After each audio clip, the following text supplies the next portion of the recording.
Γεια σας φίλοι μου, καλώς ήρθατε στο Plan Advisor. Η ντομάτα είναι ίσως το πιο δημοφιλή λαχανικό, καλλιεργείται έντονα στην Ελλάδα τόσο επαγγελματικά όσο και ερασιτεχνικά στον κήπο μας. Η καλλιέργειά της θεωρείται αρκετά δύσκολη, ιδιαίτερα στο επαγγελματικό κομμάτι. Η ντομάτα καλλιεργείται στο θερμοκήπιο αλλά και υπαίθρια, με τις δύο καλλιέργειες αυτές να έχουν πολύ μεγάλες διαφορές. Στο βίντεο αυτό θα μιλήσουμε για την καλλιέργεια υπαίθριας ντομάτας και θα παρουσιάσουμε ένα πλήρες εγχειρίδιο.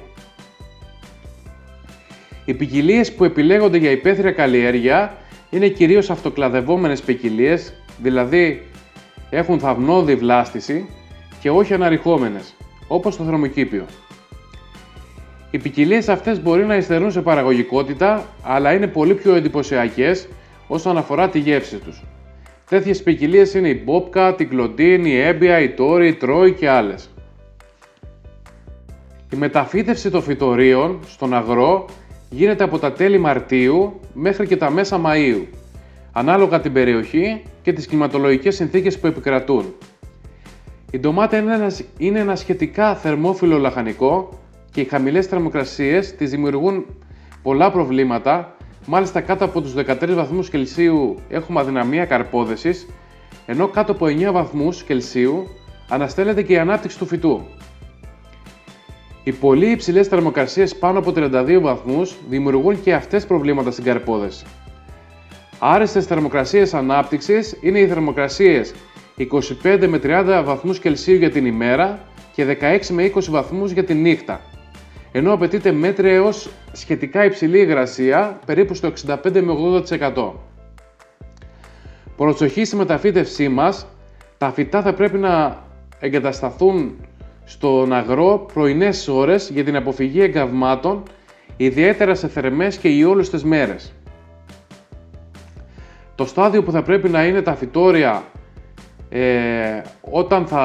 όταν θα μεταφυτευτούν στον αγρό, θα πρέπει να είναι περίπου όταν το πλάτος και το ύψος είναι περίπου το ίδιο και έχουν αναπτύξει περίπου 5 με 6 φύλλα.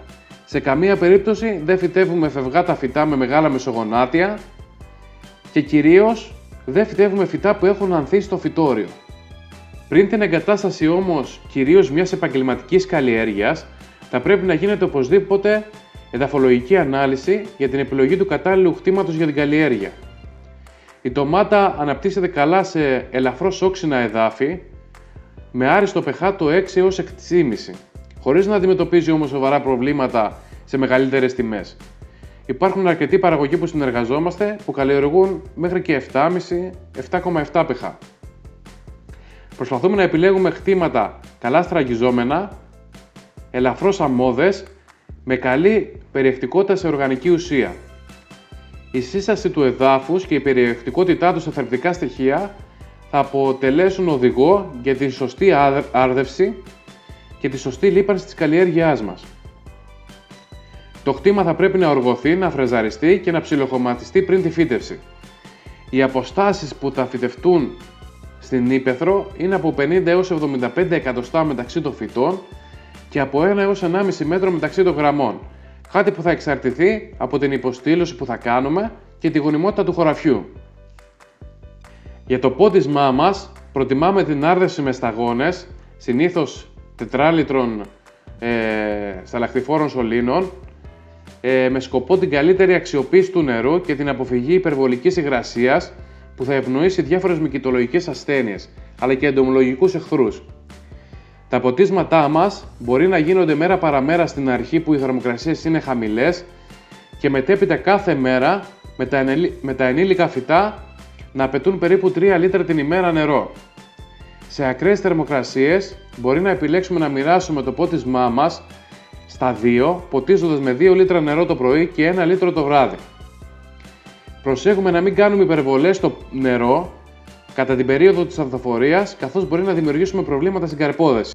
Όσον αφορά τη λίπανση για μια επαγγελματική καλλιέργεια, χωρίζεται σε 2 σκέλη. Στη βασική λίπανση που γίνεται πριν τη φύτευση, μαζί με την προσθήκη διάφορων εδαφοβελτιωτικών και οργανικής ουσίας, ενώ το δεύτερο σκέλος γίνεται με υδρολιπάνσεις καθ' όλη τη διάρκεια της καλλιέργειας. Η ντομάτα απαιτεί για μια καλή παραγωγή περίπου 23 με 26 μονάδες αζότου, 6 με 13 μονάδες φωσφόρου και 15 με 50 μονάδες καλίου, ενώ χρειάζεται 5 με 9 μονάδες μαγνησίου και 5 με 35 μονάδες ασβεστίου. Για τη βασική μας λίπανση, επιλέγουμε πλέον κάποιο σύνθετο κοκκώδες λίπασμα καλής ποιότητας που ταιριάζει στις απαιτήσεις μας με επικρατέστερους τύπους, το 12-12-17 και το 11-15-15, σε ποσότητες περίπου 80 με 100 κιλά ανά στρέμμα, ανάλογα με την πυκνότητα φύτευσης. Το ρίχνουμε γραμμικά στη γραμμή και το ενσωματώνουμε περίπου στους 30 πόντους. Στη συνέχεια καλύβουμε τις αναγκαίες μονάδες των θρεπτικών στοιχείων με υδατοδιαλυτά λιπάσματα όπως νητρικό ασβέσιο, νητρικό μαγνήσιο, νητρικό κάλιο και σύνθετα λιπάσματα 20-20-20, 13-40-13 κτλ. Θα γίνει αναλυτικό βίντεο για το πρόγραμμα θρέψης της ντομάτας, καθώς η επάρκεια των στοιχείων δεν πρέπει να γίνεται ποτέ υπερεπάρκεια, καθώς μπορεί να δημιουργηθούν αρκετά προβλήματα.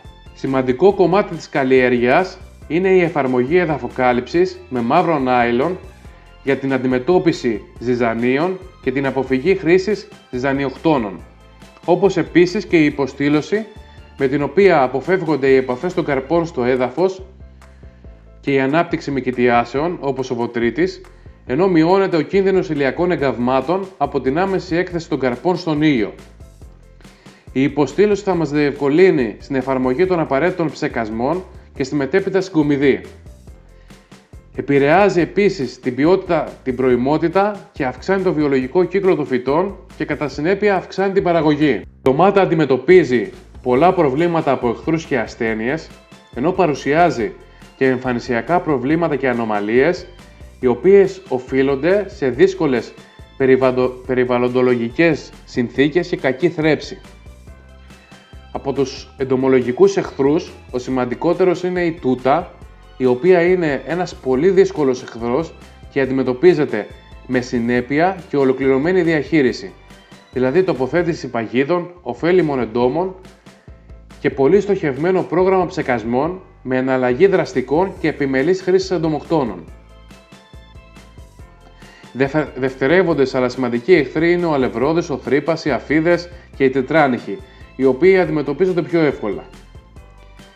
Από μυκητολογικές ασθένειες προσβάλλεται από ασθένειες λαιμού και ριζών όπως πίθιο ριζοκτόνια, φουζάριο βερτισιλίωση, σκληροτηνίαση, αλλά και ασθένειες που προσβάλλουν φύλλα και καρπούς όπως ο περονόσπορος, η αλτεναρίωση, το οΐδιο, το κλαδοσπόριο και ο βοτρίτης.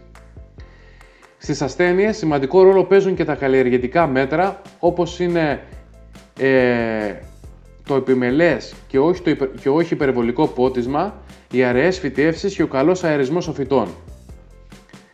Τέλος, πολύ συχνά φαινόμενα είναι το φαινόμενο της τάπας της ντομάτας, τα σκασίματα του καρπού και η ανομοιόμορφη ορίμανση, τα οποία οφείλονται σε εδαφοκλιματικές συνθήκες και κακή θρέψη, όπως επίσης και σε ανομοιόμορφα ποτίσματα. Θα γίνουν αναλυτικά βίντεο για την αντιμετώπιση τόσο των εχθρών και των ασθενειών, αλλά και στην διαχείριση των φαινολογικών ανομαλιών, που επίσης υποβαθμίζουν την ποιότητα και την εμπορευσιμότητα των καρπών.